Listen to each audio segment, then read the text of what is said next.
From the southernmost point of Dorne to the lands of always winter and what is west of Westeros and the shadows in the east, this is Casterly Talk. No shadows coming from Mordor today because we, of course, are talking about the House of the Dragon, Episode 2, The Rogue Prince. Oh, a high-tension episode with a lot to get to, a lot of themes, a lot of fun things, picking up from the heat last week. And, of course, I'm not going to do this alone. Alden Diaz is here, but also returning to Casterly Talk. It was just a matter of time, schedule, and dragon eggs. Please welcome back to the show, the one and only Rachel Cushing Levine. Everyone is here. Hello, friends. Rachel, how are you? It's so good to be back. I wore my Drink and Know Things t-shirt just for you guys. You do both of those things. You drink I do those very well. You drink some wine and you know things. You know this world. You know these books. You know this lore, and you know the themes. You know what we're talking about. So good to have you here. You are our own. You're our own. I was going to say our own Galadriel, but that's next week. That's next week. Yeah, almost. Alden. Good to have you back, and good to have you formally meet Rachel via the power of the internet tonight here. Yeah, it's an honor. I mean, I've seen you, Rachel, actually don the armor of one Brienne. I've seen you also inspire fear as Galadriel during a test. Of course, we're not going to hold it against Galadriel. And yeah, it's great to be here. I was listening to Casterly back when you were breaking things down during seasons 7, 8. Feels like ages ago, but yeah, it's great to be here. I mean, not much to talk about in this one though. Nothing really happened. Oh, no. Very chill. Why are we here? Yeah, very chill episode. So why are we here? Indeed. We're going to get into this episode. The Rogue Prince. Greg Yattini's the director. Writer is Ryan Condal. Of course, the credited writer. There's a lot of names that go into this show. A lot of executive producers. It's been fun kind of looking at the new list of names next to some of the old favorites. Let me do a quick summary. We'll dive on into our overall thoughts. 6 months after the death of Aemma Targaryen, the question of when King Viserys I shall marry again and to whom it shall be hangs over the realm. Corlys, Falarin, and Prince Rhaenys wanted to be their daughter Laena, but Otto Hightower is pushing his daughter Alicent closer and closer to the king. I'm sensing a theme with these parties. Who the king marries is important as the Targaryen line is vulnerable, especially after the rogue prince Daemon Targaryen has set up shop at Dragonstone, the ancestral home in Westeros for House Targaryen, and Daemon has taken members of the City Watch, Mysaria, and stolen an egg of Dreamfire, the same egg Rhaenyra, the rightful princess of Dragonstone, selected to sit in the cradle of her brother Balon, who, of course, passed away tragically. With the crab feeder and the Triarchy causing problems in the Stepstones, the court politics starting to fray the seams of the realm, and many ambitious souls starting to feel burned, the peace enjoyed by the land for decades is being pushed to the brink. Oh, let's dive in. Rachel, I want your overall thoughts here. And yes, we are going to discuss the opening credits. That's part of it. But how you feeling after this episode? I feel really, really good and a little bit relieved because it feels like Condal and the writing team, Martin, and everybody's involved in the show is kind of going back to the old school Game of Thrones formula in the first few seasons by letting things breathe, by giving us conversations between two people in all of these scenes to really set the groundwork for what these characters are about to go through. They fast forwarded 6 months, but that's really not that much, especially to those who know the story. But even for, like Sam watched with me today and he doesn't know anything. So he was able to keep up. And the acting is so top notch that I just loved living in all of these conversational scenes where honestly, like to jump ahead a little bit, I think communication is such a theme in this episode, how people talk to each other, the language of girls and different ages and how awkward it can be and how difficult it can be. But I really, really appreciate that the writers are taking the time to give all of that to us to set the stage for the big moments. And of course, Rhaenyra did get her big moment on Syrax at Dragonstone, which I was very cheering loudly for. So, but I really, really liked this episode, mostly because I felt like they're not just going to go, big moment to big moment to big moment. They're going to let us care and understand these characters in the way that they did in the early seasons of Game of Thrones. Yeah, before all hell breaks loose, but hell is already breaking loose. I think. Yeah, no, I love what you're saying there, and I can't wait to discuss that theme with you. Yeah, and this episode is called The Rogue Prince, but Rachel texted me earlier and said, can we just call it the language of girls, which works very well. And I also think if this was an emo song, it would be called Even Dragons Get Lonely, which was a great line. Yeah, yes. There's a lot of good lines in this one. Yeah, I love that. Great opening salvo there from Rachel and what she thinks of this episode, what we're going to discuss, but Alden, overall thoughts from you. Yeah, I mean, just building off of that, you're talking about those classic Game of Thrones moments and everything that built the show into what it was and was able to break through to the non-fantasy fans and everything with the intrigue and the politicking. It felt to me like a beautiful synthesis of everything that they built Game of Thrones upon and everything that they had earned cinematically by the end when they had all the money and they had the world in the palm of their hand, because this was able to deliver the height of Game of Thrones intimacy. Just teeny tiny conversations, one of which has a 12-year-old in it who, when we'll get to her and her almost role, which thank God someone had sense in this realm. But it also was not afraid to go where the meat was. Next interesting event is 6 months later, time skip it. We have to go to Dragonstone, time skip it. We have to go to Driftmark, time skip it. And that was something that got a lot of heat in season 7s and season 8. But when you combine the two, and when you're doing the time skipping, but then every time you get there, you stop and you breathe.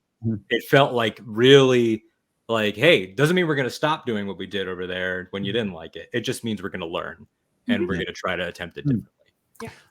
I love that. We got to mix the old new, which has been listening to Miguel Sapochnik, and Ryan Condal, but specifically Sapochnik, who was there for so many great moments in the prior show and the previous show, and we're never going to. I've even got a comparison between the two shows this week because it's going to be hard not to, at least for a while. But to take the sprinkle a little bit of this, a little of that. But I think both of you are landing on what was the highlight of this episode for me. Some slow roasting moments where you're going to go back to these kind of conversations years from now, no matter how long the show runs or this particular story runs in the show. You're going to be like, oh, remember when Rhaenyra and Rhaenys talked? Oh my God, that was a great moment. It's a lot of good stuff there. But we kind of we don't want to bury the lead too much longer here. Opening credits. They took that week off, which I understood. I'm not going to pound my fist, but I just wanted to see them. And Rachel, you've already said that you're pretty excited about these credits here, right? Yeah, I mean, it was twofold. One, it was that they kept the music, and so to this day, whenever I do a rewatch, I never fast forward through the credits. It's like one of my favorite things about the show, and the way they used it. But they did their own thing here too, which very much tied into so much that was going on in the story with Old Valyria and the seals and the blood, and I think there's 14 of them. So my mind went to the 14 volcanoes and Valyria, and then again Viserys later in the episode talking about the fire. Blood mages.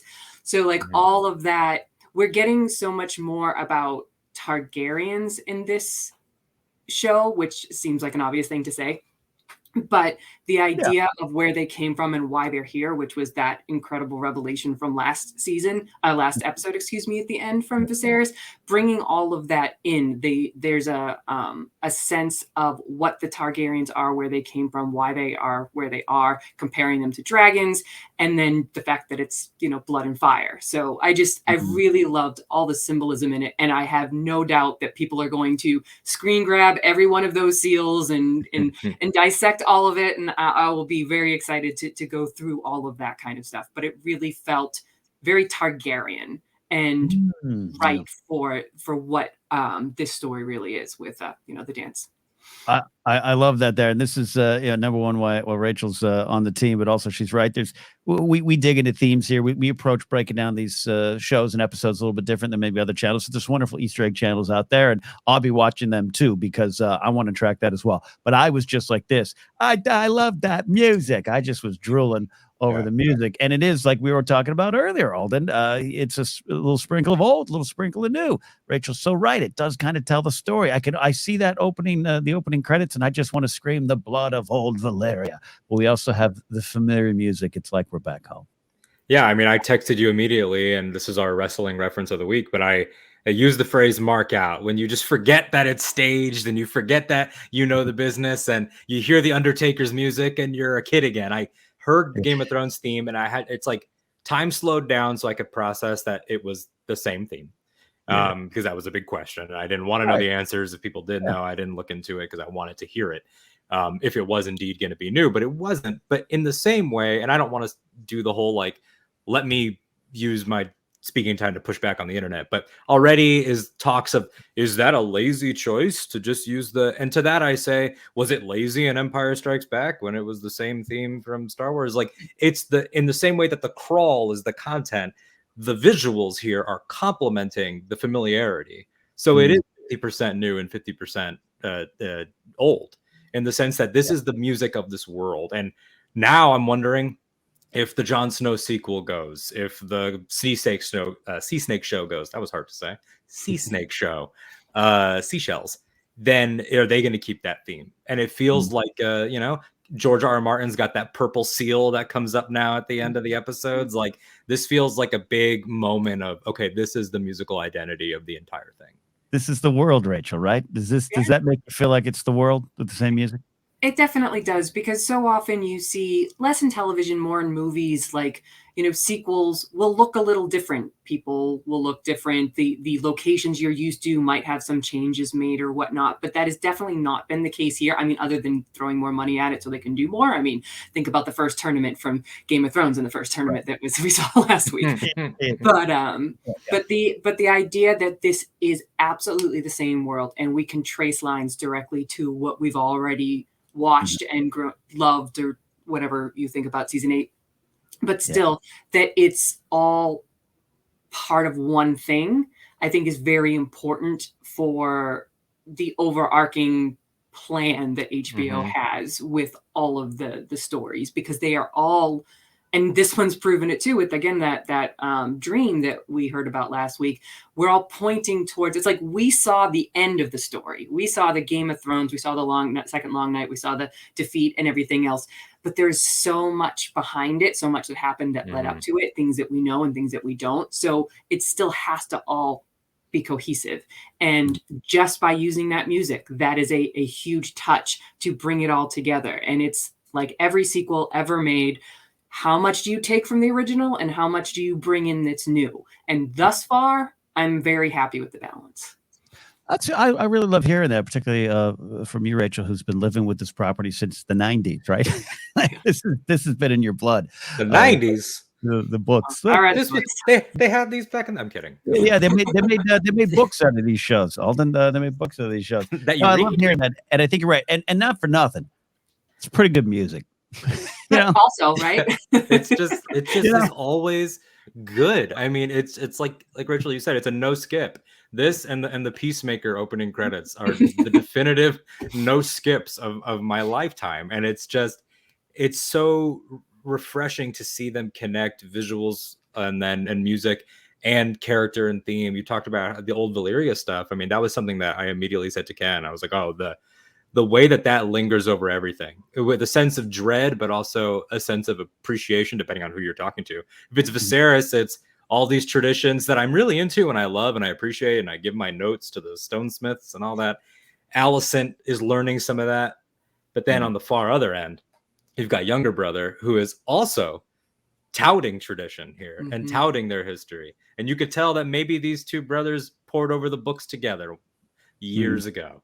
But one of them is going to take the family lake house, throw a rager, and send egregious texts in the group chat. Very true. Very true. Let's dive into some of the big moments and get into the themes. It all kind of, we just dump all the words on the table and dive in here. So Rachel, I want to start with you. Some of your big moments and some of the big themes that jump out to you in this episode here.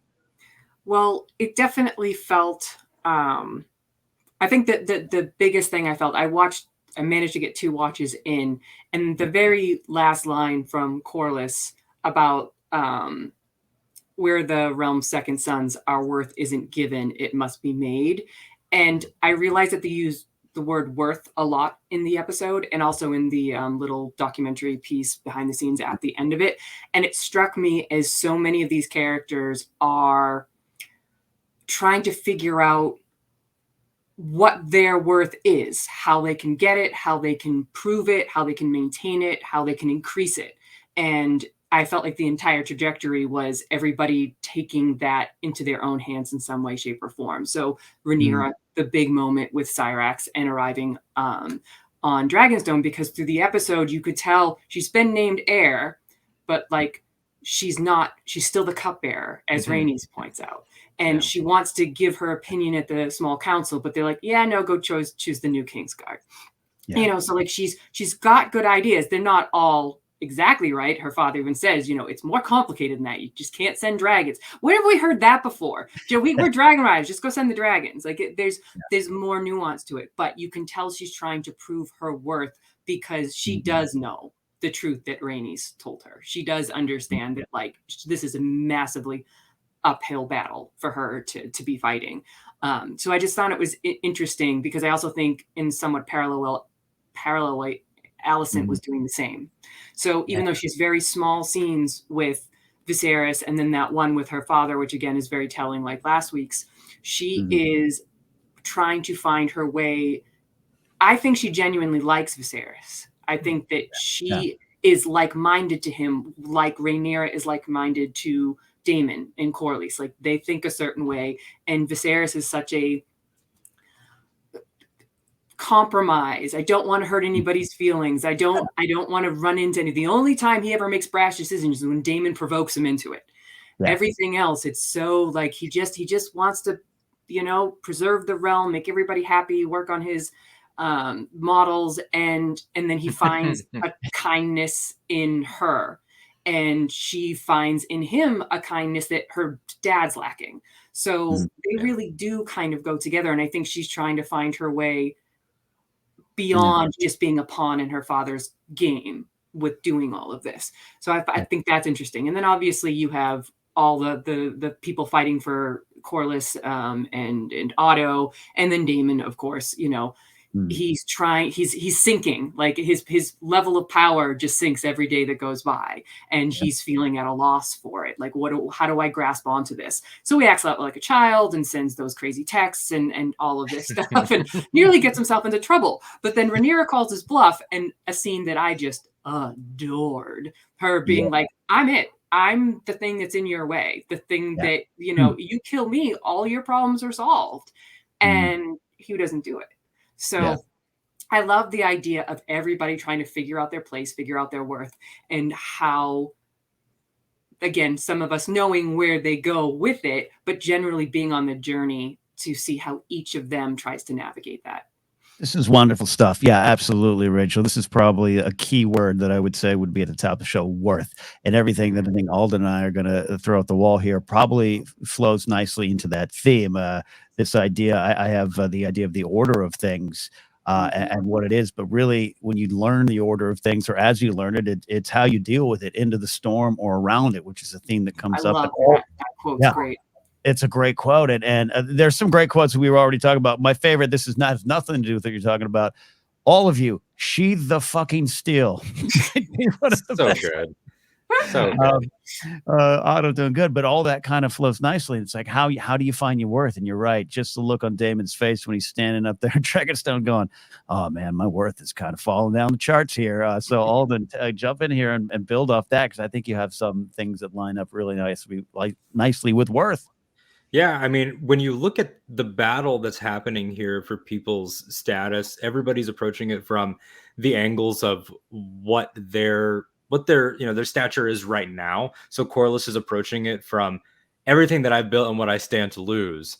And then you look at somebody like Massaria, who's I have nothing, but they're still lower to sink, and I have still seen lower despite having nothing, and how there's it's one of those things where you sit there and you're like, well, that's a great point. That's a great point to every single person, because the universal qualities of the emotionality and like the way that everybody is functioning really struck me this time. I did not expect this to have this like passion for like defending Alicent Hightower that I have. Yeah. These first two episodes, I want to punch out her dad. That's the first thing. Like, screw that guy. But also just like, she is one of the rare in this entire HBO Game of Thrones verse, purely kind at this point individuals that is being utterly and completely taken advantage of, because she's being used as this pawn. And so that's how someone sees her worth. And then she tries to spin that in the best way she can into some genuine kindness. I'm being sent to this king. I'm not entirely a moron about it. I mean, you can see that the nervousness is coming from the fact that she knows she's being used. She knows that over these 6 months, when you get are you going to go see the king tonight? It's dreadful every single time. But she has taken that and has, made the choice to imbue that with kindness. And she's trying to show her worth in those ways. The problem is, does the way that everybody chooses to express their worth matter in this world? And in a perfect world, yes, kindness would matter. In a perfect world, we would have Alicent Hightowers and Samwell Tarleys all over the place, but we don't. And how do those people get to function? How are they able to respond? What kind of breathing room are they given? And she makes the most of these moments through gifts and gestures and through active listening and through her making the connection, like in episode 1 of nobody ever just told me they were sorry for my loss. And then here it's I am able to empathize with both you and your daughter. I'm able to empathize with the fact that you guys don't have a strong basis of communication right now. And so her worth to me is as a very, very emotionally intuitive person. But does the realm value that in the same way that maybe Viserys does? The irony being that Viserys is supposed to be the realm. He's the king. But everybody keeps tearing that down, and it, power resides where men think it resides. And that's the whole, we're still there.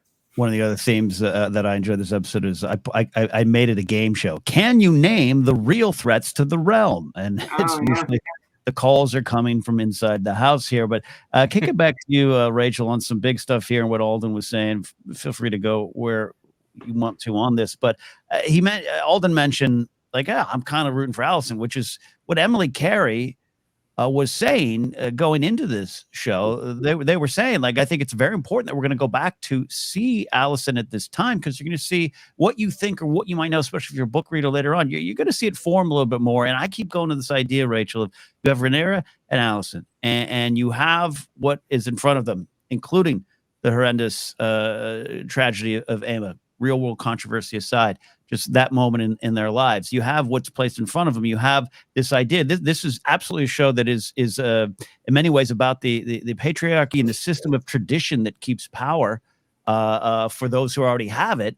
And they're in this system, and they're trying to face how their worth in it. And you have Alicent kind of trying to find my place in it, and Rhaenyra maybe trying to, again, go into the storm, Alicent going around the storm. How is this all of you hidden for you, especially you, Rachel, someone who, I remember when this show was first announced, you were like, oh, Alicent Hightower. You already were saying the name. You were ready for it. So I want to catch up with you a little bit about what Alden was talking about and what the show's doing so far. Yeah, I think it was incredibly important for the show to realize that she's not just a plot point. I mean, those of us that have read Rogue Prince, The Princess and the Queen, and the Fire and Blood, know where this is going. But you never got, at least I never really got from those stories too much about her personality. It was just sort of assumed that she's the pawn of her dad and she's in on the plan and, to rip the rug out from under Rhaenyra. This instead is painting a completely different picture of two women in this world approaching it very, very differently, with different kinds of pressures from their respective fathers in different ways.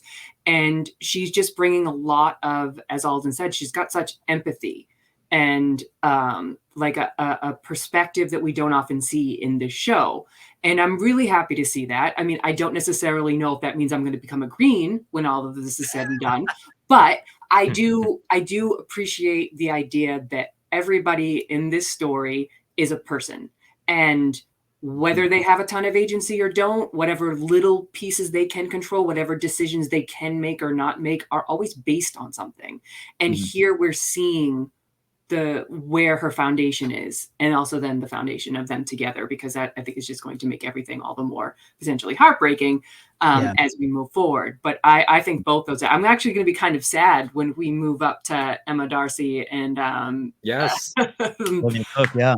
I was thinking that too. And what a great problem, right? To have this incredible pair, and then say, oh, I'm so sad that I'm going to move on to these other. Right, great actresses. Yeah, Olivia Cook, award nominee, Emma Darcy's. They've got all of this hype around them, and it's a great position to be in. But it's sad, right? I mean, you don't want to see the end, but you can't have. You need to see Anakin and Obi-Wan during the war. You need to see Xavier and Magneto build the school, and before you can break it down. So.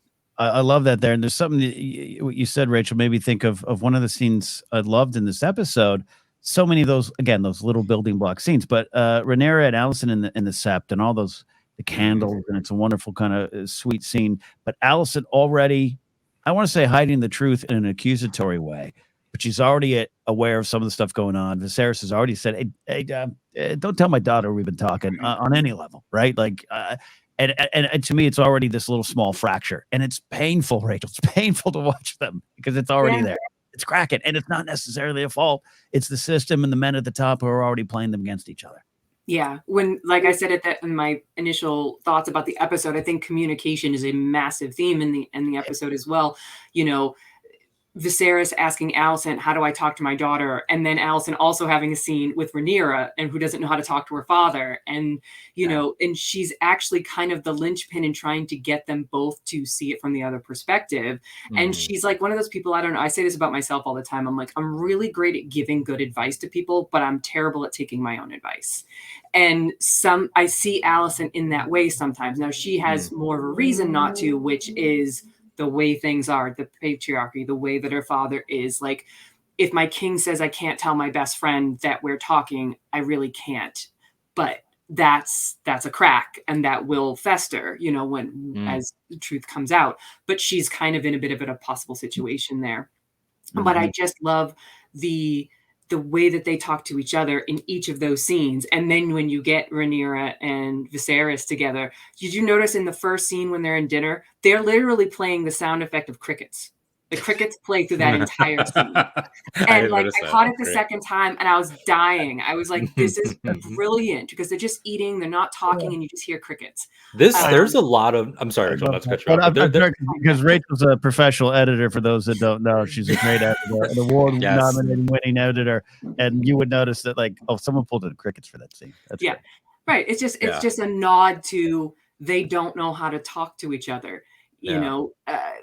He doesn't understand the language of girls, and she does. She keeps saying, and everybody keeps saying, the idea of the realm and duty, and this is, the order of things, as you said, Ken. So, Rhaenyra is spouting that stuff, but you can tell it's not really what she wants to be saying. And she starts to try to, I'm sorry, I spoke up in the small council meeting. I thought I might have a perspective, and then he just cuts her off and says, you'll learn.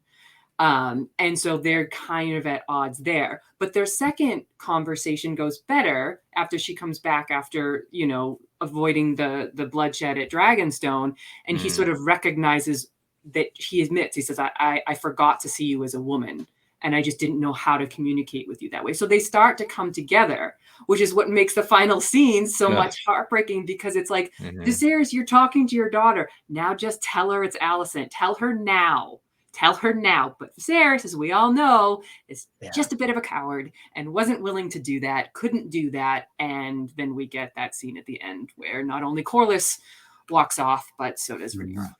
And that's where the recontextualization of episode 1 plays in, because Viserys the coward has changed entirely now with the pressure that, because there's the undertone of every Viserys and Rhaenyra interaction now of, we know something no one else knows that is lording over our entire existence now.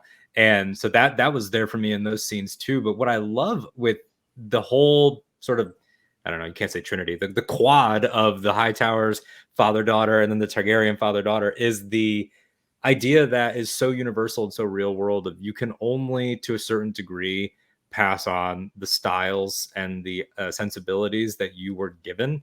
It's really hard sometimes when you come from a home that is one way to then, go out into the world and try to synthesize and change and find your own way, especially within this context. So Alicent can only function between these two Targaryens with the tools given to her by Otto Hightower? Like, is she supposed to have emotional availability in a home with this man? And so what are we able to pass down? What is Viserys able to pass down but the paranoia and the dread and the insecurity that comes off of Jaehaerys's peacetime reign that he now is afraid of letting crumble? He says that to Corlys. Like, is it not sort of on me to try to avoid this at all costs? Is that not what my duty is? So everybody's only working with what they've been given. And like we talked about a lot with episode 1, unlike Game of Thrones, and this is one of those sort of unavoidable comparisons, people in Game of Thrones faced their worst days well into the run. People in House of the Dragon are already facing their worst days. There isn't the same levity. People are already falling apart. We caught everybody at a fever pitch. We caught a small council that already is degenerating. It did not take time. It didn't take a season. It just is already happening. And Daemon and Viserys are falling apart for those same reasons. What were we given except righteousness, pain? And so it's difficult to watch. Yeah, no, we talked, Rachel, last week. We had talked about just love everything so far. That's great. It's a very somber, stoic show. I need a drunk Tyrion every now and then. Yeah. Yeah, there isn't that really that role. I mean, you brought up the crickets, which is a great little beat, but the sort of like the very like well placed awkward pauses with that walk in the park of this king and this 12-year-old, like some of that, it's like the uncomfortable quality of that. You're able to kind of be like, well, at least I know it's a good person walking with this child. Thank God. So. There's some comedy. I think I love the, even though it was a great, serious, tense scene at the end, it was never my brother's strongest trade. What? Being king. It's funny stuff there. This is great. I want to go into this because I think we're kind of in the same realm. You mentioned, Rachel, I talked about the order of things, which is brought up a few times. Rhaenys says it a lot. And I just love, I want to go to that scene. As we've talked a lot about what's on my mind of Rhaenyra she's the heir. You're still a cupbearer. Don't worry, little girl. You'll learn your place and when you can talk. Don't worry, you'll get that. She's dealing with that. Alicent's dealing with that. And then you have this scene with Rhaenys. I love this scene. It was from the trailers. A lot of promo shots came from the scene. They chopped it up a bit to set the tone for the show. So I'll just say this, and then Rachel, I'll kick it to you, and the three of us can discuss it. In a way, Rhaenys is positioned as this, and this show is providing themes and lessons that can bleed over into the real world easily. She's positioned as this woman who has experienced the firsthand pain and the oppression of the patriarchy in this world, the system, those who did not choose her, the queen who never was, all these things. Yet she seems tragically resigned to it. And then is kind of not in support of the next generation, Rhaenyra, and her idea of, well, cool, I'll build a new order. And Rhaenys kind of has this, oh, no, that's not how you do it. And speaks these truths. Nothing she says is wrong. Everything she says is right. Everything deserves to be taken as a point. The men would burn this world down before they put us on the throne. And I love the scene. I loved how it positioned Rhaenys. It's very real world. It's something about we love talking about, especially in Star Wars side. It is about the old and the new. It is about the older generation passing things on to the new generation. That's change. That's growth. And those who fight it are usually coded as the villains. And I'm not saying Rhaenys is a pure villain here. Anyways, this scene inspired a lot of thoughts. Rachel, get in here and discuss what you loved about that scene and any themes that came pouring out of it or lessons.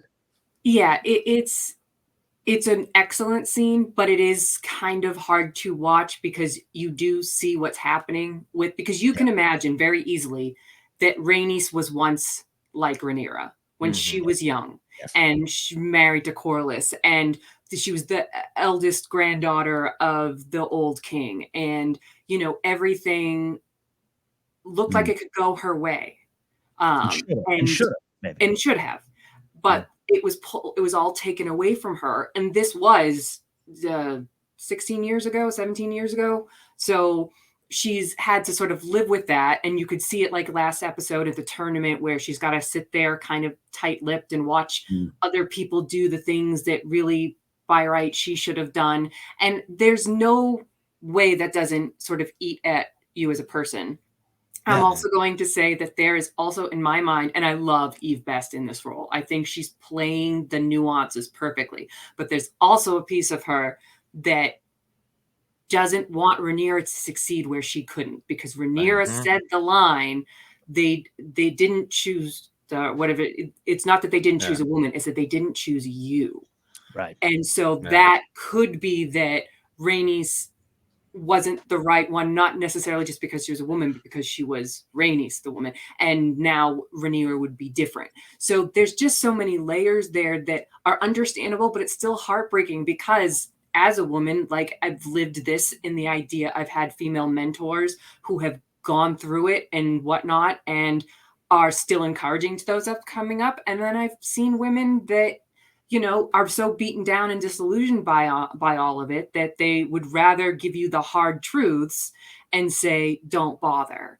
And that's an extreme in this world compared to ours. So that dynamic is really, really important. And I think that in my mind, all I could see was like a potential older version of Rhaenyra. Like Rhaenyra could go down this path and sort of end up in the same kind of a headspace, but she's still young. They still have that generational gap. She's still headstrong and like going to do things against the rules without truly understanding the repercussions, which is honestly the story of Rhaenyra through this whole thing in a lot of ways. So again, like hard because you just want the two female characters to come together and be supportive, but it's also painting the reality of this fantasy world in such a way that influences, I think, where Rhaenyra is going to go from here. Yeah, well said, Rachel. And Alden, I'll bring you in on this too. Yeah, and you know, it goes without saying, the brand Game of Thrones sometimes doesn't have everyone's trust on how to handle some of these issues, and it came out of the gate strong. And for better or worse, that's a debate that's been going on this past week, and I understand it all. The show has to earn your trust, and I think it's, you know, up for debate and not for me to decide. That's I love what you're saying about this scene. It being one of my favorite scenes. That is what I love about it. It's heartbreaking. It's heartbreaking for what Rhaenys is. Even the setup before it, when the conversation with her daughter and Viserys, Lena and Viserys, and you know, she gives the speech that Corlys said, here's what you got to memorize, here's what you got to say. And Viserys saying, what did your mother tell you? That I wouldn't have to bed you until I turned 14, which is, you know, we kind of cringed in our house here watching it tonight, because it's just so, you know, so just, it is what it is. And you just kind of go, but just have that come from Rhaenys to be like, here's what's really going to happen, but also I'm going to put you in this position. Daughter. It was just part of the heartbreak for me.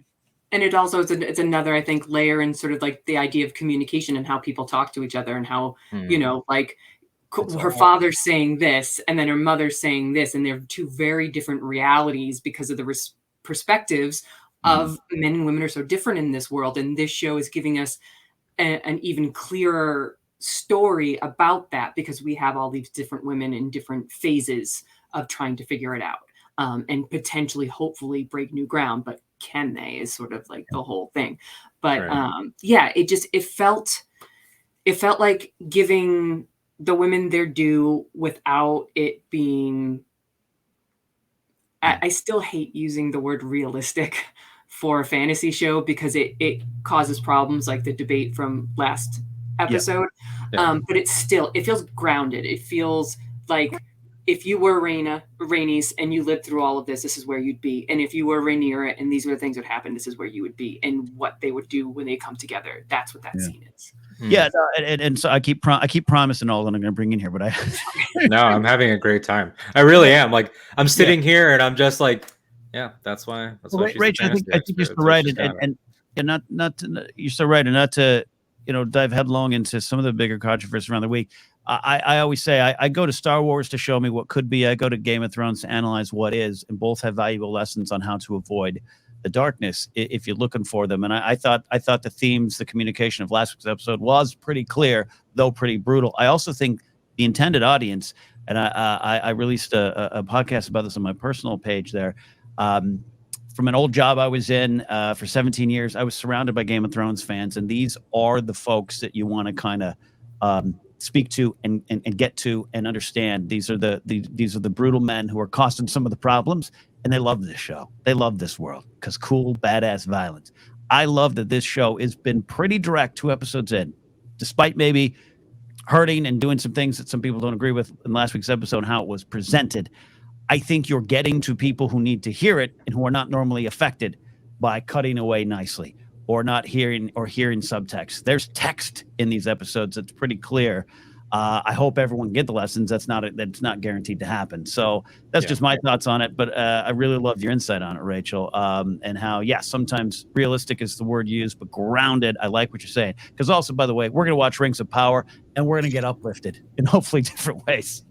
This brand is darker. This brand is grounded. Better or worse? I don't know.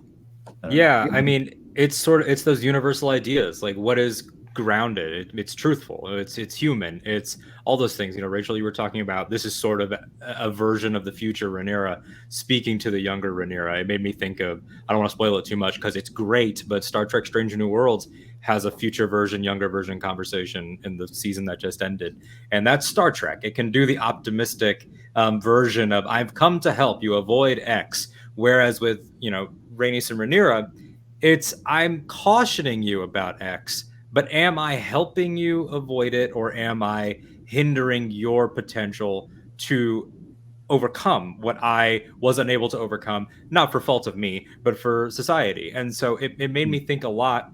It's hard to not think of timely things when you're watching these shows. Big decision got made here in America, and there was a lot of, because I suffered, you should have to suffer too, that came along with that. There was a lot of, well, I paid, so why don't you pay? And people listening, it's very hard to look at the news and figure out what I'm talking about. But it's the whole idea of, does generational trauma get broken and healed, or does generational trauma get passed down and fester and become generational trauma? And spoiler alert for Game of Thrones, a lot of trauma. So this family is not. They're not going to solve things by the end of House of the Dragon in the way that we might want them to. But there's a tragedy there too. You talked about mentors, Rachel. I'm not a woman. I haven't, experienced this. So I can only see it from the outside.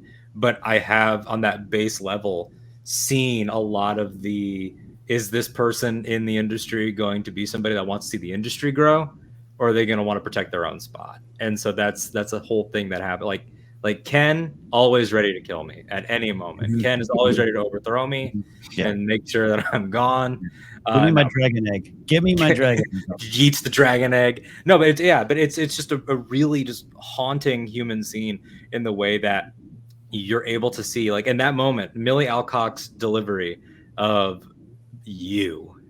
It was all this, or was it you? And that's you're my dad's cousin. You ain't my mother. I can step to you a little bit, and I outrank you, and I'm the more important of the princesses here in this here. It's not even a hallway, on this balcony. And so I thought that was so powerful, because who amongst us hasn't been passed up for something and then held the bitterness? But there's the fact that humans can hold two ideas at once. It can be based on principle and personal at the same time. And a lot of people think that it's either or, and it's not. Rhaenys says, I'm angry that the world is this way, and I'm angry that it's not me. And those things can coexist and corrupt each other. And I think that that's a very Martin idea. He loves that stuff of it's both. It's also both more often than not. Yeah. And I think you're right, Rachel. It all does go to that big, you got the title word for the episode, worth. And Rhaenyra kind of tells Rhaenys, here's what you're worth, might be. Cool. Yeah. And with Corlys and Rhaenys, Corlys is their ship name, evidently.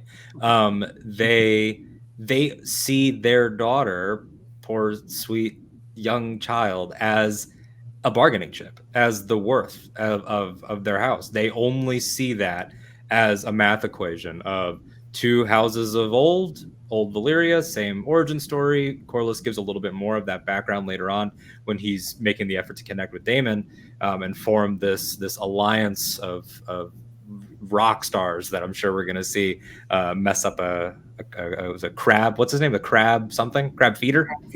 Crab feeder. That's an unsettling mask. And they really design. Went for the whole horror aspect on that one. I was like, okay, that's a look. That's going to scare children who sneak into the room and start watching this. Oh yeah. So, but yeah, and I mean, in that, you get to see sort of how he has calculated this, and to tie it all the way back to what you said, Rachel, about how the two parents there approach it differently. Is that what your father told you? Is that what your mother told you? His is all, the worth of the house, the legacy, the right move, this and that. You even get Viserys later on, like, can I ask for your unbiased opinion? Right. And that unbiased opinion entirely falls in line with Corlys. But at the same time, there's a personal bitterness too. He can only have Corlys at arm's distance, and those are his choices: arm's distance or really close, like Corlys wants. He can't fully get rid of him because he is family. So it's a very messy situation. Yeah, and Corlys, on behalf of his wife, is holding the grudge that she wasn't named queen.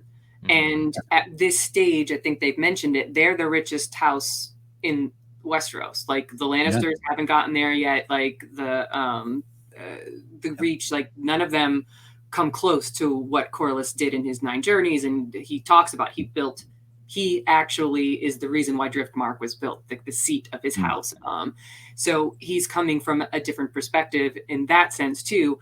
And then everybody's jockeying for power. That's the Game of Thrones way. It's like the hierarchy was interesting to look at in this episode, because everybody is saying Rhaenyra to her father, or about her father, he's the king, so blah, blah, blah. Like, his duty is this, he's got to do this, the order of things.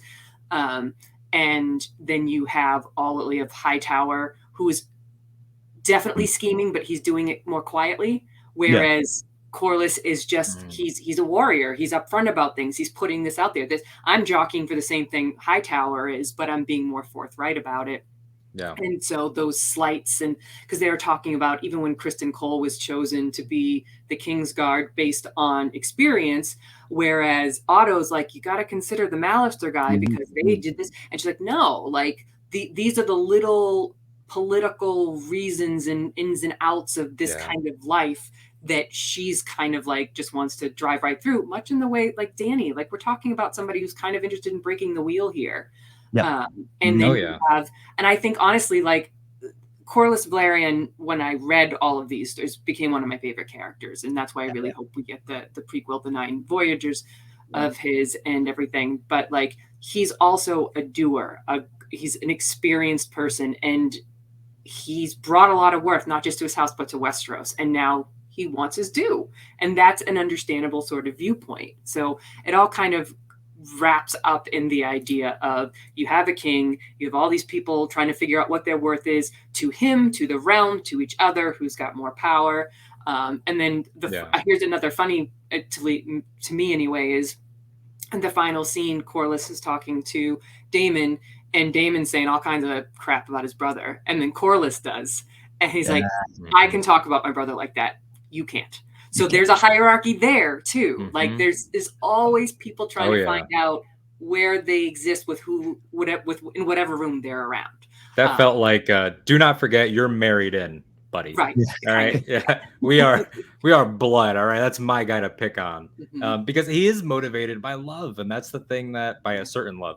And that's what fascinates me so much about Daemon, is that he's just acting on his worst instincts. When you realize that everything that he'd written was a ruse and was only a hypothetical, and that he was just stirring the pot just cause, and just to reassert himself. It was all showboating, and there's that line in Game of Thrones and in the show of the doers and the thinkers, and the hypotheticals versus the people that actually are. And you saw that a lot with early season 1 stuff. Like, the reason why one of many reasons why Ned didn't coalesce with the rest of the council by that point is because they were all hypothetical thinkers, none of them warriors. And you see the way that warriors and thinkers don't sort of coalesce even in this era with somebody like Corlys, because it's not that Otto didn't suit up and step up when called. He did. But you can tell Otto didn't draw a sword. Exactly.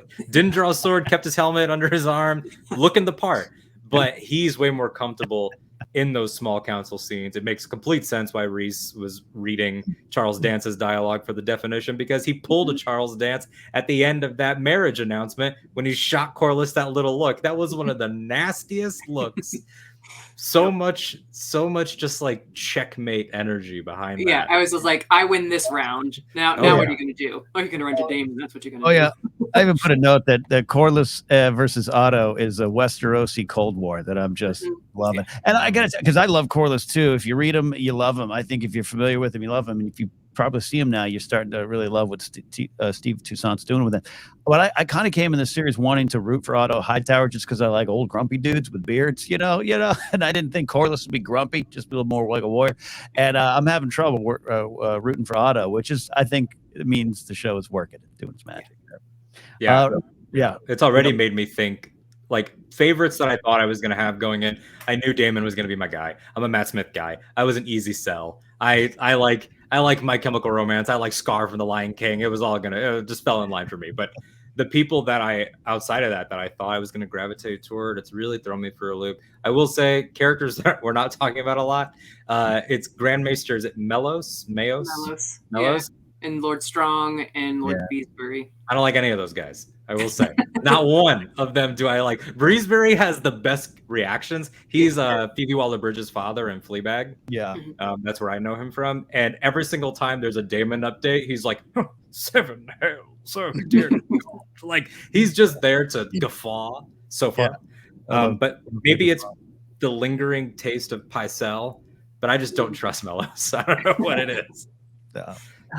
Rachel, what else is jumping out of you here? Themes, scenes, where do you want to go next here? Because there's still some room to discover and talk about and discuss. Sure.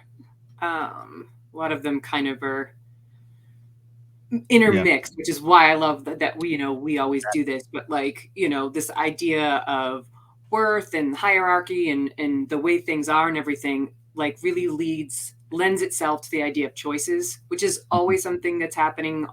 It was always happening in Game of Thrones too, and why people are making choices. It's to jockey for position and everything else. But I find Viserys is just Paddy Considine's doing amazing, but he is very clearly the guy who doesn't want to make any harsh decisions, as we said, doesn't want to drag the realm into war because look what his grandfather did. And isn't this what I'm supposed to be doing? And, people are telling him plain facts to his face. And he's that guy that's just like, don't want to see it. Like, actually, let's focus on this because this is good or whatnot. But his dynamic with Damon is so great because the only time he makes somewhat rash or knee-jerk decisions or choices, it's when Damon pushes. Yes. So the heir for the day, he turns around. And this is actually all together. Rhaenyra wonders if her father really chose her to be the heir, or did she choose her to spurn his brother? And that's so it's important to try to think, where was Paddy Considine coming from with that? Because we know there's an underlying layer now with the dream, but there's all these other factors too, including Viserys's personality. The man was never meant to be king. He just wasn't. Like, he wasn't. He didn't have a temperament for it. The guy should have been a maester. And he's dealing with a new throne-delivered injury now. Every episode, cut on the back. Now I'm assuming it's the same finger cut. The maggots will hopefully stop the advancing rot. I've been like, okay, hit us over the head with a bat with the symbolism. I was like, okay, the maggots aren't going to clear anything. The maggots, in my mind, by the end, I was like, the maggots were the only winners in this episode. They're the only people that they got anything that they wanted. What I love about this, because occasionally I get it, the inside the episodes afterwards are a little sometimes pedestrian. They're like pointing at the screen going, hey, here's what we put in the scene. And we discuss themes all the time here. But I a lot of people don't. They see things and they engage things on the surface, which is totally fine. So I love that this is now a runner, almost like a sketch runner in a comedy show, on how bad the injuries on Viserys are going to get from the throne. And we're all going, the throne is power is killing this man. And people might be surprised when suddenly he's gone. Why? Yeah. It makes me wonder which king, I mean, in HBO's Game of Thrones, there's the reduction of the amount of swords that are there around it by the time of somebody was like getting probably like Aegon the Fourth. I'm too fat and like which king was like, get rid of him. Can we do just a chair? Is just a chair possible? Cushion? Can we get a cushion on this, please? Yeah. Oh, it's perfect. I mean, and it's an amazing sort of visual cue in the way that Game of Thrones has sort of given us before, especially with this family going all the way to the Emilia Clarke and the She's the same as her character. Daenerys Targaryen doing the bath scene of I'm unaffected by the heat and all those things. Like those are the things that I think are fantasy in a way that is, I think, accessible for the viewers that are returning because it's Game of Thrones, like non-fantasy fans that are Game of Thrones fans. If this is their one thing, that's the kind of thing that I think they did really well in the first show, and they're doing really well here. Somebody had asked us on Twitter, I should have saved the ad, I apologize to that person, but they asked us, do we think that there's going to be creatures from Martin's mythology and like the world of Ice and Fire that had been gone that we might see in this, that like by way of like giants and things like that? And I don't think so, but I think that these sort of visual motifs that are kind of fantasy, kind of not, like, does the throne actually do this to the unworthy, or is it just a perception thing? That's fitting to me. Yeah, I think that with all the callbacks to Valyria, we get certain senses to like the blood mages and you know, they're not talking about it in any specificity, but even just to say that word, you know, in context, and then you have the opening credits and stuff. So like there's something beyond just them identifying with the dragons and dragons making them, you know, more than human. There's something about the blood, and they seem to be making a lot of they're pointing to that an awful lot. So in that way, in that maybe slightly supernatural, fantastical way that they won't be able to bring in as much this season because you only have fire. We don't have ice yet. So, I mean, we've only seen 2 dragons, and like, this has nothing to do with anything, but it's like of all the little things I wasn't sure about going into the show and everything else, I'm really glad that both Syrax and Caraxes are identifiable. Because I will say sometimes in Game of Thrones, like the 3 of them, they on close-ups and in good shots, you could tell they were 3 different colors, but they muted them so much that it was harder to tell. And we're going to have a whole lot more dragons coming, and there's some really colorful dragons coming based on the book. So I really hope that they lean into that. There's who we think is Vhagar in the trailers, and that design is so good. And the dialogue about her. Where do you think she is? I heard she set up a nest over here, and it's like, nah, we should leave her alone. A little foreshadowing right here. Where's Vhagar? Okay. We should leave her alone. Can I say a quick note on the dragons, or on a dragon theory that is apparently a longstanding book thing? So the 2 of you might know. Rachel, you might have been aware of this and can speak to it more. So I have a friend named Edgar. I mentioned him in the last episode. I'm joking that he's just going to be my personal maester now. He just like feeds me things. He's like, well, did you know this? Like after every episode. So they mentioned Dreamfire. Which egg did you steal? And that's obviously a huge personal affront in the same way that almost worse than Air for a Day. Now I'm stealing literally from the cradle of the baby, you know, and it's, I have this egg, this Dreamfire's egg. People theorize that Dreamfire is also the mother of Drogon and Rhaegal and Viserion, because apparently, so apparently in Fire and Blood, Elisa Farman stole them during the reign of Jaehaerys, stole 3 dragon eggs, Dreamfire, and then they were never accounted for, and then all of a sudden 3 more here. So it'd be fun if Dreamfire is seen and it looks like a different colored Drogon or something. Elisa Farman's a wonderful character that we'll love to see more of, you know, in some kind of spin-off show, right? One of the things I want to talk about, you guys are just saying great things. I love. What do you guys interpret this as? Viserys not believing the glory of old Valyria can be seen again. And what is that? Is that a comment, Rachel, on him as a king? Is maybe like, well, you could make it if you choose to do that, or is just that more evidence of him just he should have just been a toy collector and not a king? Yeah, I think that there's, you know, with the Targaryens, when you learn about all the different rulers that led all the way up to Dany and their different temperaments, and what was considered very Targaryen was proactive, athletic, paragon of being at the forefront. Like I thought they'd make a slightly bigger deal of Viserys not going to Dragonstone and facing his brother, because most Targaryen kings would, you know, rule from the front, and that's what Aegon did, and the Conqueror and whatnot. So it's sort of interesting in that way. But I I get the sense because Jaehaerys is this bookworm, is this history person, maester-like, and all this stuff, that we still only know as much as the characters and Martin has given us about Valyria, but every tidbit has hinted at the fact that this is like modern times, you know, like stuff that we in our world couldn't even conceive of. Like that's how advanced they were. And you know, and if you're a student of history, not only are you a student of the Doom, you're also a student of, you know, Aegon coming over and the Conquering, and then followed by two very inept reigns, one, you know, just by an inept King Aenys and one by the monster Maegor. So like he's aware that what it would take to get that would, it's just not possible with what we're working with here in the world, the people that are around them and everything. And I also think he's idealized Valyria in his mind because, you know, it's where they came from. It was supposedly the height and everything else. But the things that, like, again, conquerors, winners tell stories, winners write the books and everything else. But the Valyrians were horrific slavers and like decimated whole regions and people and you know, were not exactly what you would call benevolent. And so like they're not all great. And there was a doom, and there was a doom for a reason. So like it's interesting to me that like he looks at it as this model, literally and figuratively, of like what was great and everything else, but we can never go back to that, nor should we, probably.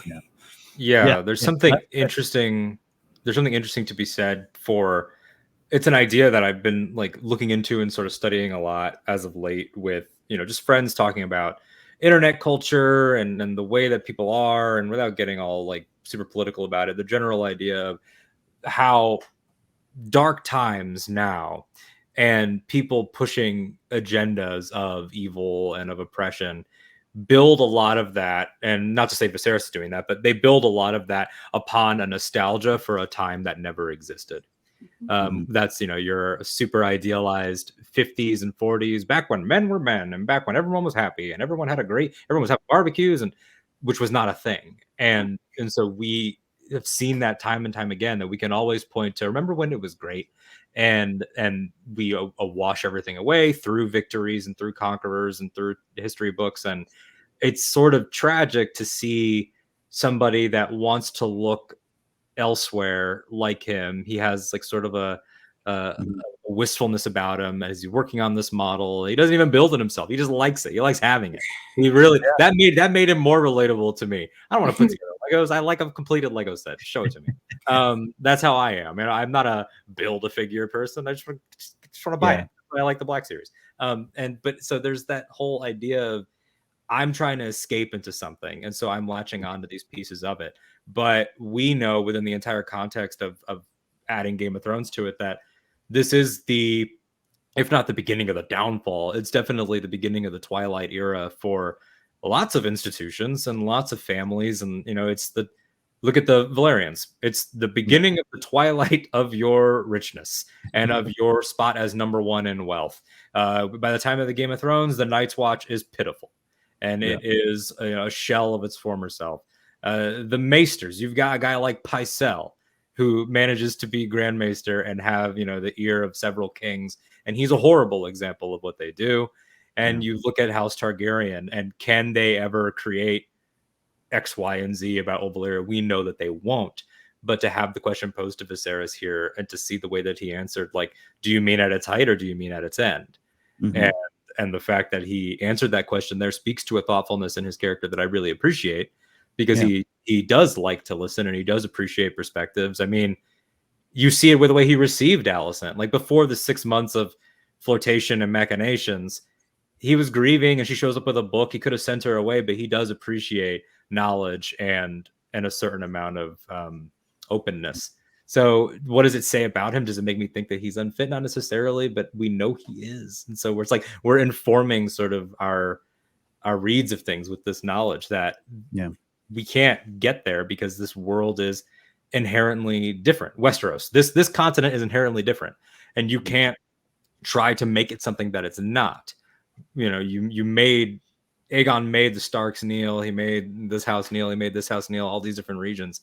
But there's something else. That's why there is a God's Wood in every major location. It's just an entirely different thing.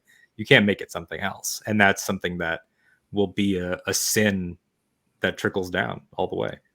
Love it. Yeah, good stuff. And stuck in the good old days. Yeah, that's the danger of the good old days is definitely something we can relate to there.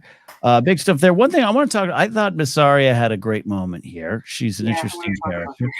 Yeah, I put this under the fear and the privilege of not having it section of the show, which Corlys, as rich and powerful as he is, does address a little bit of that. Of we were not only is he a second son, but Valarian's kind of viewed as maybe a second class family back when they came from. They had a scrape of that living. But Miss Arya had I loved everything about it. I love the read. I love what you were talking about earlier, Alden, of Daemon sending some text messages that I'm now going to call, when I send text messages, I'm going to send missives. I love that.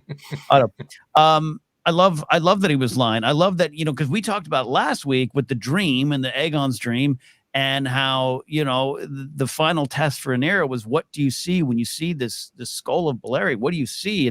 And her great answer. Yeah, you and I were talking with Andres last week, Alden, that she can dig into the themes of a television show and doesn't just watch it on the surface. Media literacy.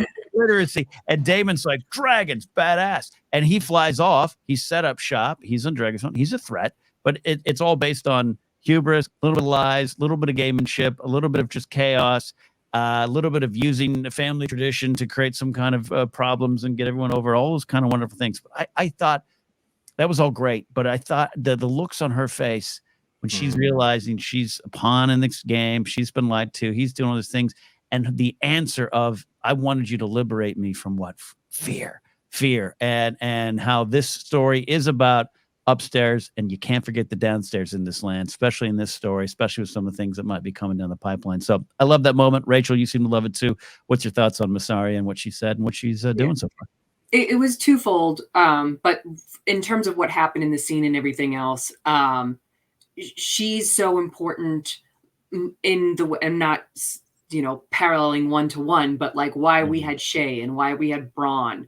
Right. You need, not everybody is in this privileged position where you're all jockeying for power. You all have money. You all have some power in some vein, but there is an entire world that you're in charge of that doesn't have any of that. And they have to use whatever they can in order to potentially gain what little they can scrape out from their lives. And given the life she's led, I loved that we hear about it, and we hear that she doesn't even remember where she came from. She's been around so much and sold so many times and everything else. But, that's a perspective, because, when they go to war, who's most, affected by that? The small folk, the everyday people. So we need more of them in this story. And I think she's definitely a piece of that. And I love the specificity of being liberated in being liberated from fear. And I think, and I hope that speaks to more of what the character is in the books, because she isn't quite where I thought she would be based on that. And I know that, adaptations, and I shouldn't get my standards and hopes and everything up to a certain extent, but keep your standards up. Well, she has some really, really interesting things that she does in the book, and talk about potential fantasy level stuff and whatnot. And I'll be curious to see if we ever kind of lean into some of that with her, or if she develops that, or we see it, or I'm not really sure yet. But in terms of bringing Daemon down to earth a little bit, and, she's like, you're a Targaryen, so it doesn't matter what you do. You're still a Targaryen. You think you're falling out of favor and everything else, but you're still here. Well, the rest of us are still here. Like having that juxtaposition and that reminder to him, I think is very important, as it is a reminder to us as the audience. Yeah, well said indeed. Yeah, just Otto kind of spitting out his thoughts about her to her. Kind of, you can see that. I'm back where I always was, fearful of my own survival. I don't care about the station, the money, the titles, all that stuff. This is where I wanted to go. Alden, your reactions to Miss Arya so far? I loved this performance. I specifically just the acting, the pain, the resolve that she was able to convey in the scene. And Rachel, to your point, like, your problems are not the same problems as my problems is a very human thing that we got to see explored, like you said, through Braun, through Shay, even people that had made it to court like Varys and Baelish still had the perspective of being poor boys that came from nothing. Varys in particular from extreme trauma and being maimed and mutilated and experiences that no one else in court could ever speak to. And even though he had made it to that position on the council, was always looked down upon. And so even if you're there with somebody of note, you are still the outsider. And it's something that we see later on with Robb Stark and Talisa, or with Dany showing up at Winterfell toward the end of Game of Thrones. It's we will always consider you to be different. And what those people that know that they are playing with a different set of cards, that they were just dealt, and how they're supposed to deal with these problems. It was a nice moment to explore those ideas. It wasn't nice, but it was nice for the viewers. Yeah. But at the same time, it showed, I don't know if empathy, but it showed that Daemon was at least willing to hear her out to a certain degree. He didn't, because so far it's like, how explosive is the Matt Smith characterization going to be? And he didn't get up and backhand her and tell her to get into her place like maybe someone like Balon Greyjoy would have done, someone really just horrible, or Walder Frey. He's not that. But he's open to absorb ideas. But we've also seen that she has to play her own game. She has to. She was the one that egged him on for Air for a Day. He was content to just drink and be sad about the way things were, and then probably have sex and leave. But it was there sort of like, well, what about this? And now he's overstepped and she has to rein him in. So there's a lot of back and forth. It sort of reminded me of Melisandre and Stannis, of like, I need to position this guy, but I also, and frankly, everything reminds me of Melisandre because I just adore her. But it's just, it's like everyone's giving and taking. Even the people that don't seem like they're in power are still able to maneuver something, because if she plays her cards right, she has the power of Caraxes at her back. It's a delicate thing. She can't let him do bombastic things like send that message that will disrupt the flow, but she also does need to gas him up to keep what they have going. Yeah, she's still there. She's still in the game. Love it. Any final thoughts on the big scenes here as we start to look towards next week? Ends with this wonderful scene. I thought this episode had a great amount of tension all the way through. You're waiting for violence to explode. You're waiting for action to explode, and it didn't quite get there. And I think we're going to get to there next week. But that's also to what you said up top, Rachel. They got so much tension just out of the conversations. And I thought that was one of my favorite things. So any final thoughts on some of the bigger moments there, Rachel?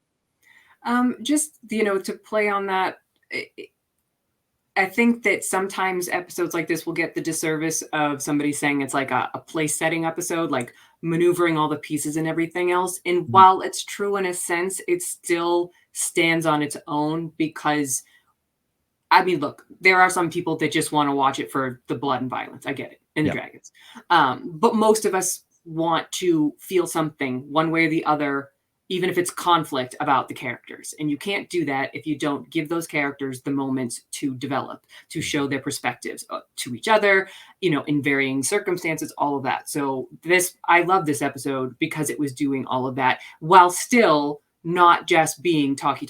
Like there is tension. There is, what's going to happen. There's this, hope for one thing, and then wait, what are they doing with the 12-year-old, and now what's Rainey saying to Rhaenyra, and like on all of these pieces. So there's still so much going on. Stuff does happen. It's just no sword fights this time, but those are just as important. And in general, like there was many quotes in the episode, and we sort of said it before, but honestly, the one that most encapsulate the idea of what we're doing in the show, which is heading to the Dance of the Dragons, is Corlys Velaryon saying, to elude a storm, you can either sail into it or around it, but you must never await its coming. And the problem is Viserys is waiting. and characters around them. Like you said, whoever observed that Allison just sort of working around, Rhaenyra's kind of going through, Daemon's going through, Corlys is like, I think Rhaenys is more of an around, like everybody is, the storm's coming. And so it's how they're all going to maneuver it. And I just love that quote because it encapsulates, I think, not even just this episode, but like what this series is and where we're going with it. So love that. Love that. Love that stuff. Putting it all together there. Alden, take it home. Your final thoughts on this episode. Yeah, that's also a really great unintentional subtweet of House Stark as well. Winter is coming. Yeah, what and what else? But yeah, I think that this episode, like we talked about, worth as that key idea, the handling of change. It's like you throw a change at people and you see the different ways that they react. The same piece of information sends a table of grown adults in completely different directions, and some of the magic that helped Game of Thrones become a phenomenon, and it's very present here. And then also the ideas of disruptors, like we just talked about Massaria, these people that were not in our plan, they're not in our status, they're not on our level. Someone like Kristen Cole getting, this sort of not fast track. He obviously did work hard. He talks about his experience and everything, but he's a steward's kid. Yeah, he earned it, but he's a steward's kid. And Otto's talking about his point of view on goals and relationships and debts and things like that. And well, this house and this house and this house, Rhaenyra sees it as merit based, which I love her for. Like, no, he did this, therefore he's the most qualified. But what's not going to sit well, and the reason why I'm already kind of like, okay, Kristen, you had a small role in these first two, but they're making a point to show that you're not the norm in the same way that Rhaenyra is not in the same way, but in a similar way to how Rhaenyra is not, in a similar way to how the situation going all the way back to the Great Council was not the norm. And we're seeing a house that was built a certain way now have to reconcile with a bunch of things that were not in the plan, and how people don't do well when things are not in the plan. And so this guy getting into the Kingsguard now, it's like he was chosen, doesn't really come from much. And now we're going to have to deal with what is effectively a Rhaenyra choice. Even if it's a small one, it's her first taste of, I have now affected the realm until he's dead. That's a lifetime appointment. And she was able to make that, even though she's in her cupbearer days. And I will say, my heart goes out to you, Rhaenyra, because we've all received the promotion that is just in name. That gives you no more dollars per hour or any extra benefits. So, yeah. Love it. Well said, indeed. Yeah, my final thoughts on this episode. I look at that Rhaenyra going to Dragonstone scene from just the shots, the castle in the background, the clouds parting as she flew in there high atop her dragon. I thought, oh, man, we're definitely home. Definitely home. It feels like this world that we all loved and sometimes are challenged by and sometimes screamed at, but we kept coming back, and we come back here to it now. It felt so good. It felt so... it felt good, and not always good, because sometimes some of the scenes, like we talked about, hard to watch, but we are definitely here. We're off and running. I agree with you, Rachel. Yeah, pieces are being moved around the board. Of course, that's functional. But deep inside this episode are the foundations of the story that is playing out in front of us, and it was a lot of fun to watch. So it looks like we're going to explode into some violence next week, though, Rachel, as we close. You ready for some crabs? You ready for some crabs to get burned? I sense it. Time jump, another one. Big time jump. How you like these? I like these time jumps. No, they have to. Like, you can't tell this story without that, because there are so many players that have to still be born for this to all go. But I was like, the next on, and it's like, Aegon will be king. I'm like, whoa, okay, I guess. There's like, okay, she had a boy. Like, she married him, she had a boy. Like, that's out in the open, that's happening, that's okay. Yeah. So I thought that was kind of funny in a way. But also, I thought the show might try to make a big deal out of the Stepstones and the Triarchy and Daemon and Corlys and everything else, because we're still pretty far removed from the actual dance and actual battles and whatnot. And, Game of Thrones loves their battles, and this is where you can do it. And again, like I said earlier, the look that we got at the Stepstones and the Crab King and all of that, like, that looks terrifying. Yeah. So I feel like that is going to be like a great battle set piece that is going to have elements. Because we used to say in Game of Thrones all the time, how are they going to top themselves? How are they going to make them this, whatever the next battle is, different from all the other ones that came before? And it looks like they're doing that with this too. So I'm excited to see that, because this is definitely one of the themes in general, is that like, this is an era, this is everybody's a child of summer. You know, nobody's seen war, or very few people have. And so we're finally going to get some action, and that's going to test some people, and also allegiances and things of that nature. So I think we'll, if you really were missing a big action-y set piece type thing, I think we're going to get your fill, or at least start to next week. If your name is Miguel Sapochnik and you love to direct action, you are. I'm convinced that he said, "Wait, when does the dance happen?" Yeah. What about this small thing here? Can I do that? Actually, it's Yatini that is directed next week. So maybe, okay, cool. Yeah, Miguel's got some stuff coming, but yeah, I bet it goes a couple episodes. I don't think they'll do stepstones in one episode. Yeah. Could be. Yeah, no, you're right. Yeah, I love it. You said that the everyone's kind of a night of summer here, and I just keep thinking of Catelyn Stark. For they are the nights of summer and winter coming. I love that stuff. Good. It's a great thing. Yeah. Real quick, just before we get out, I did want to ask Rachel, you specifically being a Ace Eddie Award nominated editor. Do you like the way that this is moving? Because I do, but I also don't have the language to articulate maybe why I think that. Because again, at the beginning I talked about the comparison to like season 7, season 8, and like the meat is no longer in travel. And like how you said, certain players now we're doing even bigger jumps in between episodes, during. How is that all sort of playing for you? Because you can really like unpack it. Right.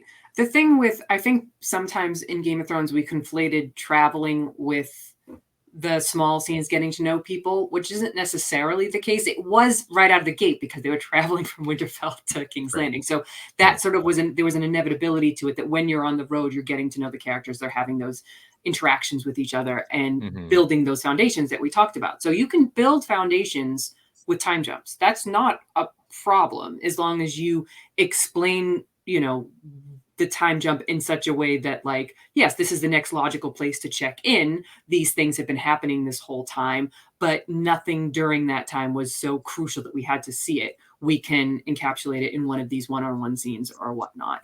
So time jumps isn't my problem.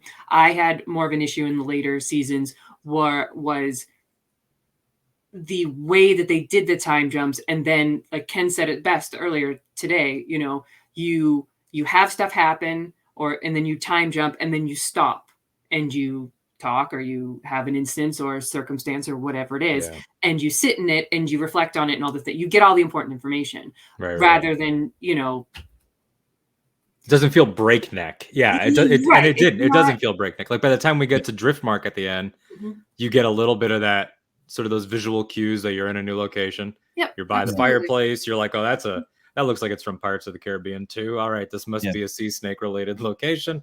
Oh, we're at Driftmark. Oh, this is a meeting. I called you here. It's very like, it's a combination, I guess, of like the directing, the editing, and the dialogue, the specific line choices to feed like, okay, let's have her say 6 months. That should be enough to get everybody sort of on board, but also dive headfirst into the meat. I thought it was great. I just knew that it was definitely gonna be a talking point, and I know that you can sort of speak to that better than everybody. And I had issues with it in Game of Thrones because the way they did it was such that, like, and they just dug their own graves by like saying they had to travel this amount of leagues in this amount of time. I'm like, not possible. As Ken knows, map junkie. I'm like, just not. Just don't put a fine point on it if you really don't want to show them sailing all the way around Dorne and getting to Casterly Rock. Fine, okay. Yeah. But like, there's ways to do time jumps that doesn't make you feel like you missed anything. Yeah. And so far, 2 episodes in, I don't feel like we've missed anything. Yeah. I think they aced it for sure. And and you're right. It doesn't have the Star Wars benefit of it moves at the speed of plot. How long would he train on Dagobah? I don't know. How long does it feel? What feels right? Doesn't have that benefit. But good stuff there. I'll look into next week. You ready for this big, possibly part 1 of the crab fight? Oh, I'm ready. I'm ready for so much. But honestly, maybe this is me being trained by Game of Thrones. I'm a little sad that these nuptials are happening off screen. And that's a selfish thing. It means nothing about the quality. That's not a real complaint. But it's like we get this announcement of she's my intended, And then Game of Thrones has trained me to think, oh, now we get to converse about, can the crown pay for this wedding? You just want a wedding so something bad happens at the wedding. Well, something bad happens. Generally, weddings something bad happens, and it's usually just like this whole build. What's gonna happen? Oh, can we afford this wedding? Who's gonna be at this wedding? What's gonna happen at this wedding? And then, like you, Rachel, I got the next time, and it's like Viserys is holding the baby, and I was like, oh well, okay, I guess we're playing The Sims now. We're just like, oh, there's the baby. But yeah, I'm excited for all of that. Really excited for the action because I love Daemon, and I'm excited to see what he gets up to. And just really excited for more Viserys and Millie, Viserys and Rhaenyra, to see sort of the breakdown, to see sort of how she receives this baby brother, as you know, it's because he's replacing her, also kind of replacing Balon, at least from their emotional points of view. So that's going to be, I predict sadness is basically what I'm saying. Sadness. That's a good bet. Yeah, we'll see. I'm excited. Yeah, you're right. I'm really loving the younger versions of the characters, but we're not yet ready to graduate high school with them yet. So we're going to spend some more time. I'm excited about that. Always a lot of fun to discuss all the deeper themes, all our favorite moments here with all of you. Here we got a big week. We got Rings of Power coming at the end of this next week. We got the third episode of this. I don't know if we'll do a live Q&A this week, but we're going to figure it out. We're going to be doing more of those as well. Who knows? We'll pop up. Don't forget to subscribe to the YouTube channel. Ring that bell for notifications as we do some YouTube exclusive videos. But don't forget to subscribe and listen to the podcast. And if you're listening right now, we really thank you for that. Leave a review if you want on Apple. Thank you all. We cracked the top 200 of TV and film on the podcast side last week on Apple, which was a fun accomplishment for this still growing podcast. So thank you all for that. I'm Ken Napzok. You can follow me at Ken Napzok or go to my website, kennapzok.com. If you're local, got a comedy show next week. So watch Rings of Power Thursday night. Get ready to go watch some comedy, doing some stand-up at Flappers, or just, talk about Rings of Power. Alden, thanks as always. Where can they find you and all your wonderful work? Yeah, you can find me personally on Twitter and Instagram at that Alden Diaz, ThatAldenDiaz, talking Star Wars on Octo Radio, a Star Wars podcast, which is my show and two other shows on one little network there. And we're building toward Podathon on September 17th. It's 12 hours long, 15 Star Wars podcasts.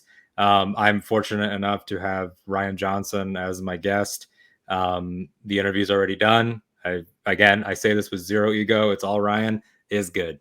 Spoiler alert, the guy knows what he's talking about. He's a sweet, wonderful human being, and I'm excited for everybody to see it. Most importantly, because we're raising money for Make-A-Wish Foundation. And we're already over 15% of the way there, and it's still 3 weeks away, which is very exciting. So everybody tune in for that. The guest list is pretty crazy. I have Ryan Johnson. Bomb Badcast has Seth Green. We have Gary Whitta. We have Shelby Young. We have possibly other people I can't talk about. Charles Soule is there. So it's going to be, like a sort of a mini digital celebration. So look forward to that. Love that. September 17th, Podathon 2022. Rachel, thank you for coming back to Casterly Talk. We've just been trying to find the right time. Here it is. A lot to talk about with you here. I don't want to say I'm going to need to lean on you for any Lord of the Rings talk, but I still don't know all the names in that world. So. It's true. There might be a handful of names even I don't know. I've gleaned that much from trailers, but I'm obviously over the moon for it. So I will definitely be back for some more Casterly Talk, and whatever happens with Rings of Power, I like to geek out with you guys. And so thank you very much for having me. No, as always, Rachel, you got such great insights into all things on the show and even behind the scenes on how to put it all together. So where can they follow? I was going to say, I don't know how many podcasts you're not answering trivia questions anymore. No, I'm just a regular working editor now. But I do have a social media handle change because, got married. So you can find me on Twitter and Instagram at Rachel Cushing Levine. That's right, folks. That is right. All right, we're out of here for this week. We'll see you next week on Casterly Talk.